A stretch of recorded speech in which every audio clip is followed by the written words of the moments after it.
Noong unang panahon, sa isang maliit at tahimik na bayan na nakatago sa pagitan ng makakapal na kagubatan at paikot-ikot na mga ilog, may nakatira na isang batang babae na nagngangalang Emma.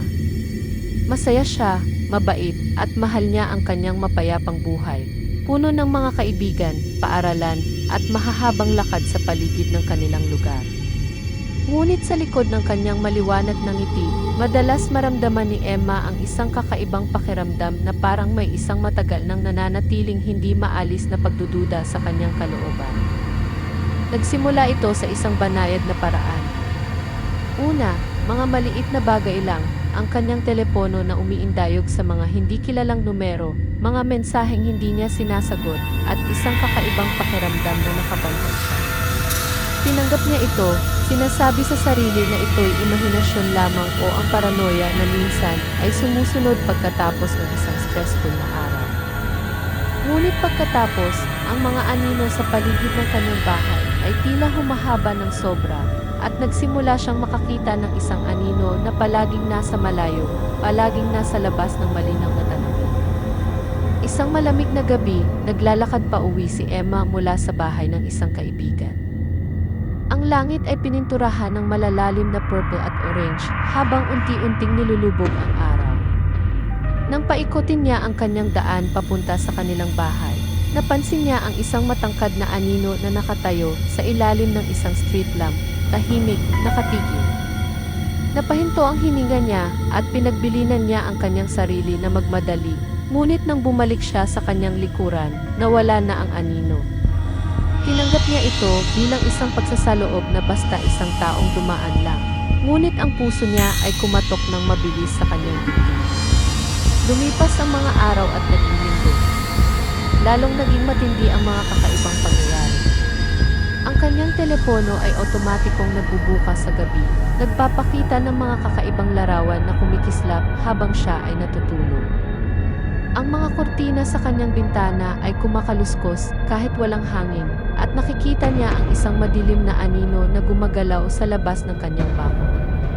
Tuwing susubukan niyang itigil ito, lalo pang lumalakas ang pakiramdam na nakabantay, na sumusunod, na hinahanap. Isang gabi, nagising si Emma sa isang mahina at napakadilim na tunog. Isang mahina, halos hindi marinig na bulong, ang kanyang pangalan, paulit-ulit. Umupo siya, nagkakaba-kaba ang dibdib, at tiningnan ang paligid ng kanyang madilim na kwarto. Sa una, akala niya ay imahinasyon lamang niya, ngunit nakita niya ito, isang anino na kumikislap sa paanan ng kanyang kama. Habang nag-a-adjust ang kanyang mga mata, nakita niya ang isang figurine na nakatayo doon, nakasuot ng madilim, ang mga mata ay kumikislap na parang mga pulish na bato. Natatakot na nakabaon, nais ni Emma na sumigaw, ngunit ang kanyang boses ay naipit sa kanyang lalamunan. Lumapit ang anino. Nakita niya ngayon na tao ito, ngunit nakatago ang mukha sa ilalim ng isang balabal. Nagpatuloy ang bulong, lumalakas at nagiging mas mapilit, hindi ka makakatakas sa akin. Sa mga sumunod na gabi, lalong naging matindi ang panggigipit. Lumalabas ang mga kakaibang sulat sa kanyang harapan, maayos na nakasulat, nakakatakot na mga mensahe tulad ng nakikita kita, hindi ka nag-iisa, at malapit nang maunawaan mo. Hindi makatulog si Emma. Bawat gabi, gigising siya ng pawis na pakiramdam niya ay may mga mata na nakatingin sa kanya, na parang may isang hindi nakikitang nilalang na nakabantay sa kanyang paligid.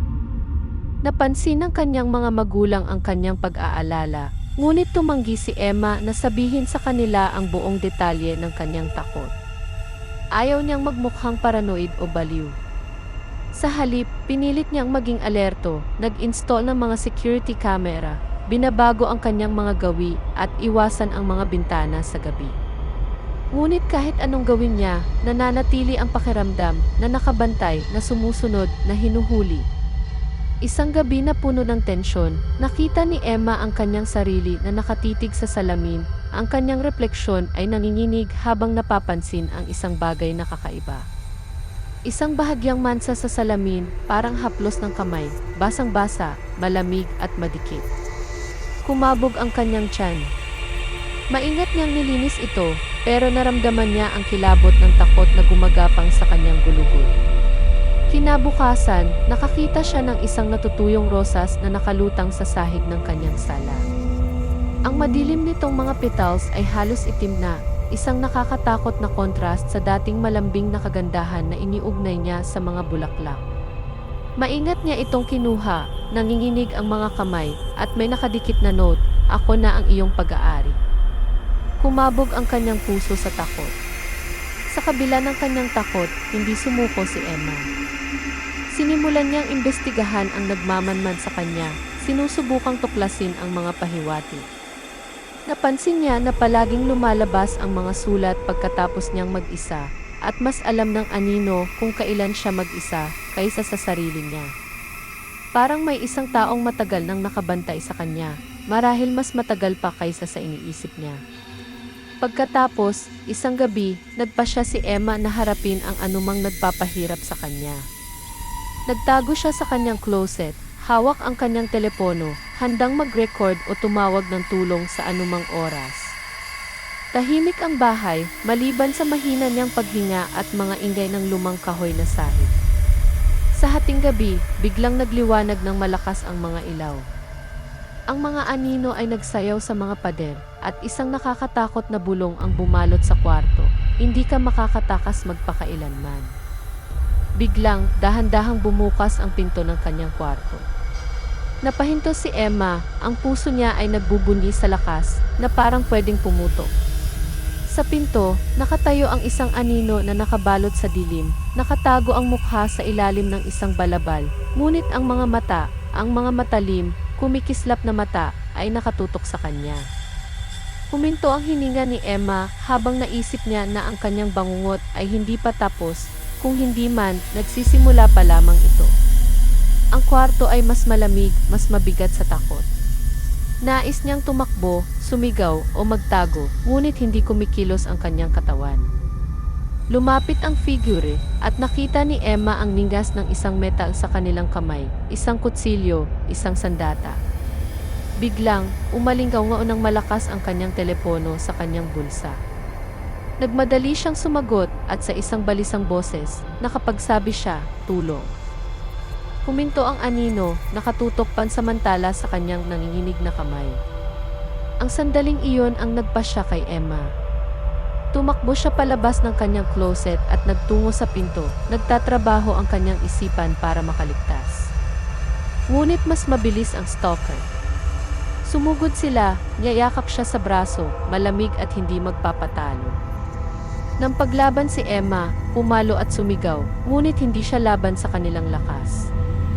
Ang huling nakita niya bago nawala ang dilim ay ang kumikislap na liwanag ng isang kandila, naglalabas ng mahahabang, nakakatakot na anino sa buong kwarto. Nang magising si Emma, nasa isang lugar siyang iba, isang bahay na abandonado, malamig at basa. Ang kanyang mga damit ay punit-punit at sumasakit ang kanyang katawan sa pakikipaglaban. Malabo ang kanyang isipan, pero naaalala niya ang isang bagay ng malinaw, ang mga mata. Ang mga nakakatakot, kumikislap na mata na nagparusa sa kanya gabi-gabi ay nananatili pa rin, nakaukit sa kanyang isipan na parang isang bangungot na hindi niya magising nila. Alam niyang ang kanyang maniniktik ay naroon pa rin, nakabantay, naghihintay. Ang mapayapang itsura ng bayan ay isang maskara lamang na nagtatago sa isang mas madilim na bagay, isang bagay na nakatago sa dilim, na kumakain sa kanyang takot. Ang kwento ni Emma ay naging isang tahimik na sigaw, isang babala sa sinumang akala nilang ligtas sa madilim na tahimik. At gayon, nagpapatuloy ang kanyang kwento, isang nakakatakot na paalala na kung minsan, ang pinakamalaking katakot-takot ay hindi ang mga halimaw na nakikita mo, kundi ang mga nakatago lang sa malayo sa iyong paningin. Nakabantay sa bawat galaw mo, naghihintay ng tamang sandali para muling umatake.